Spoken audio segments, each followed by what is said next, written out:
Do you find yourself looking for new ways to get dinner on the table faster, but you're not sure where to begin?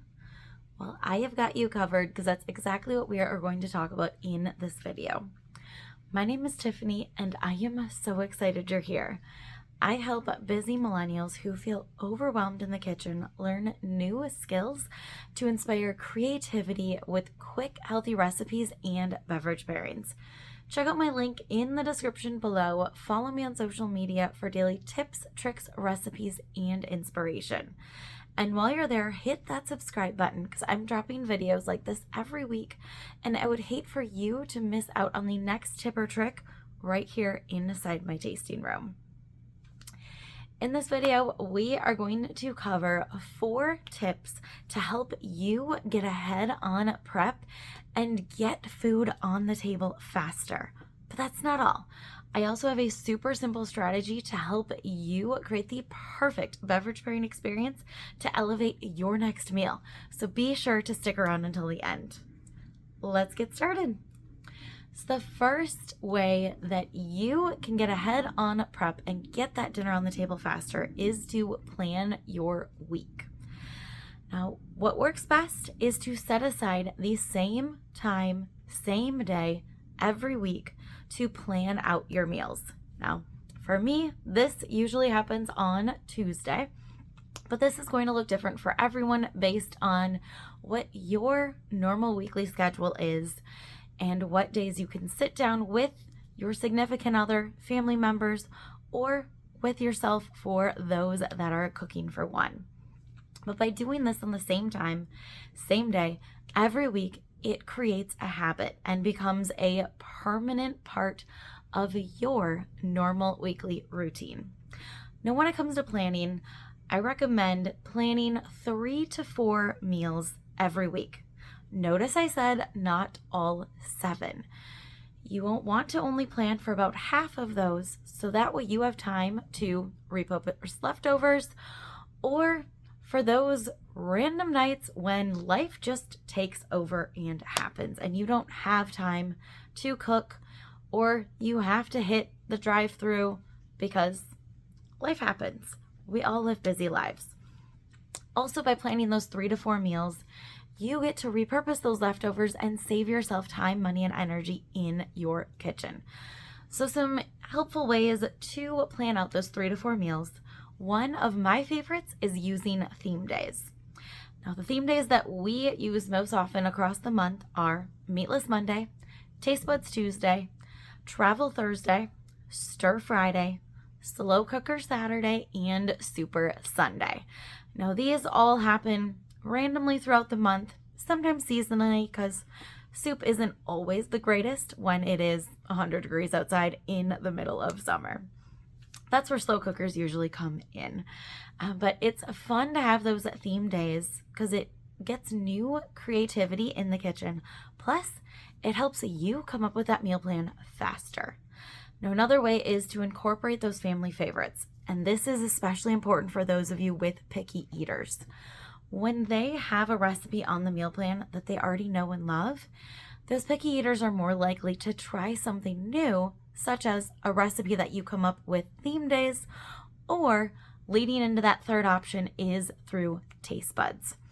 Taste Buds helps take the guesswork out of cooking by delivering quick, easy recipes right to your door with seasonings that you can't find anywhere else. But it is more than just that delivery option. With Taste Buds, you also get endless inspiration right at your fingertips, but not just with recipes. You also get to learn new tips and tricks that will help you save time, money, and energy while cooking at home, plus creating that creativity that we all need to get out of our recipe rut.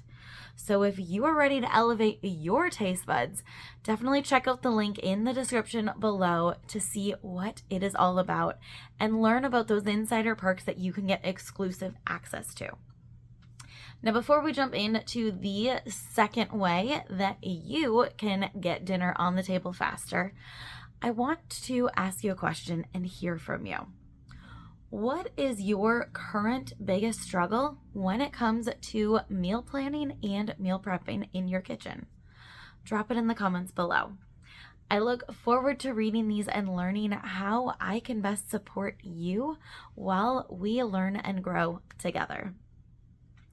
Now, the second way that you can get ahead on prep and get that dinner on the table faster is to batch cook your protein. Now, this is a huge time saver, especially when it comes to those busy weeknights or last minute change of plans. By batch cooking your protein, you can be set for the entire week. Now, one of the easiest ways to do this is using a pressure cooker or a double burner grill, because that's going to allow you to cook a lot of protein at the same time.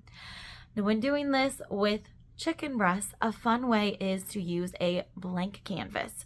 So maybe a little bit of salt and pepper or some Italian herbs, but nothing too overpowering. And then that way you can repurpose that chicken throughout the week and change up the flavor. For example, if you cook up 6 to 8 chicken breasts in your pressure cooker with just a little bit of salt and pepper, you can then shred it with your stand mixer after it's cooked, and you have got shredded chicken that you can add homemade barbecue sauce to later for sandwiches, or you can add some green goddess dressing, turn it into a pasta salad, or over a bed of lettuce greens. You can also keep some of those chicken breasts whole and season later with some Italian herbs or some lemon pepper to give it a fresh take with some garlic mashed potatoes or honey roasted carrots. This is also a perfect way to be cooking pork chops and steaks. Now, you can also batch cook your ground meat, whether that is beef, turkey, chicken, or a meat alternative. You could do a huge batch of tacos with that 3-pound roll and have that throughout the week. Maybe tacos one night, a taco salad another night. Turn it into some chili boats with zucchini or potatoes, fresh nachos. The sky is the limit. But by batch cooking, it saves you time throughout the week, because it is a whole lot easier to reheat those and repurpose the leftovers than to start from scratch. Our third tip is to prep your produce. Now, this is a huge time saver, not just with cooking, but also with snacks. So those of you with kids at home that are always coming home hungry after school, instead of them grabbing for a bag of chips, you can have produce already prepped, ready to go for them to snack on in some cut and store containers or a bento box right in the fridge. Cool and serve trays are also a great way for fresh fruit and veggie trays or a homemade charcuterie board. Now, when you are prepping produce, this is also a great way to get ahead on side dishes and salads that you might be serving throughout the week. So after you've created your meal plan and your grocery list, take a look and see what fruits and veggies are going to be used throughout the week. Now, most often for us, that is cucumbers, bell peppers, and tomatoes on salads. We often have carrots, radishes, and whatever else we find in our garden at that time or from our farmer's market to prep with our side dishes. So by setting aside that 30 minutes or 60 minutes, depending on what your schedule looks like, prep all of the produce right away and get it stored. Our prep and store system is so helpful for this, especially with those of you that have small kitchens, because the cutting board is super compact and the prep and store containers sit right on the edge of the cutting board, not on your counter, helping you save space while you're prepping that produce. Now, these prep and store containers also come with little divider trays, so you can have sliced up cucumbers in half of it, sliced up bell pepper in the other half. If you find yourself with some diced strawberries or pineapple, you want to separate that liquid, there is a drain tray as well to help keep that fruit nice and crisp instead of getting soggy from that liquid. Super helpful when prepping. Also, when it comes to snacks, it's ready to go. So when those kids come home hungry after school, they can grab that container of fresh cut veggies or fresh cut fruit and snack on that instead of that bag of potato chips. Now, before we jump into the last tip, I want to remind you to hit the subscribe button because I'm dropping videos like this every week, and I would hate for you to miss out on the next tip or trick right here inside my tasting room. So the last way that you can get ahead on prep and get dinner on the table faster is to switch up the flavor. Now, sometimes we get tired of cooking the same recipes over and over, and our taste buds also get tired of tasting the same flavors over and over. Now, don't get me wrong, I am a huge fan of garlic, but sometimes you need something with a little savory spice or a little sweetness to mix it up instead of always the same Italian herbs with your spaghetti or garlic roasted mashed potatoes. We've got to change it up. So by switching up the flavors of the seasonings that you're using, you get to change up those recipes that your family already loves while also giving that fresh take on your taste buds. For example, if you love Taco Tuesday, which is one of my favorites as well, grab yourself some Tex-Mex rub or Southwest seasoning instead of the taco seasoning when you season that protein, just for a little fun twist. Chili lime is another great way to switch up your taco night. If you're tired of the same old rice, add about a teaspoon of 3 onion rub to the cooking water as that water is boiling and you get your rice all set for a little twist and a nice fresh take. Delicious with stir fry. And you can also change up the flavor of those garlic mashed potatoes with garlic herb or some lemon pepper for a little citrus twist.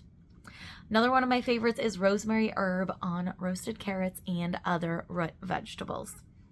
Now, a great way to get even more inspiration with that flavor switch up is to try taste buds. As I said, taste buds takes the guesswork out of cooking, but it also elevates the flavors with your own personal taste buds. Plus, you get amazing insider perks that help you save time, money, and energy in your kitchen while enriching those family mealtime memories for everyone around the table. Now, let's keep this momentum going and help you elevate your next meal with the best beverage pairing tips. Number 1, as a general rule, white with white and red with red. So generally speaking, your white wines are going to go best with your white meats and cream, garlic, cheese-based sauces, whereas red wine goes best with your red meats and tomato-based sauces. But that's not always the case. And that leads us to number 2, which is to consider your sides and seasonings. Now, when it comes to wine pairing, you want to look at the entire meal as a full, well-rounded experience. Don't just look at the main course. For example, if you find yourself grilling a steak, you will default to a red wine, such as a Cabernet Sauvignon. But depending on what you're seasoning the steak with and serving as side dishes, will determine if that cab is still your best choice. Now, if you have that steak seasoned with some cracked black pepper, a little bit of garlic, or even some lemon pepper, still go with the cab. But let's say you serve it with some homemade bruschetta and some roasted veggies fresh off the grill. That red wine is still your best option. But if you're going to be serving that steak with some garlic mashed potatoes and honey roasted carrots, that cab is no longer your best choice.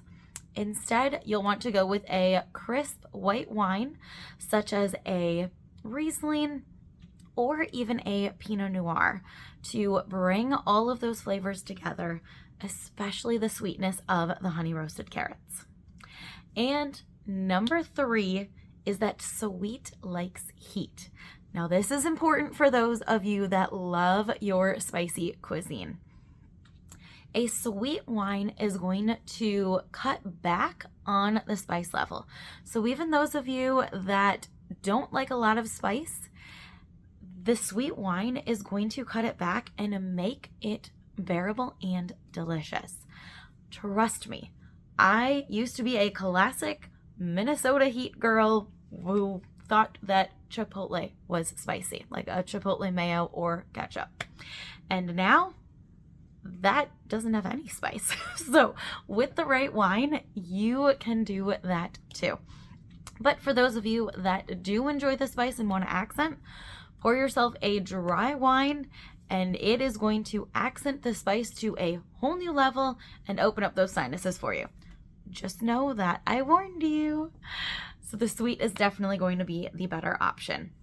And if you are ready to learn even more, download your copy by clicking the link in the description below so you can grab my basic food and wine pairing guide to help you elevate your taste buds at your next meal and create the perfect beverage pairing experience for you and your friends.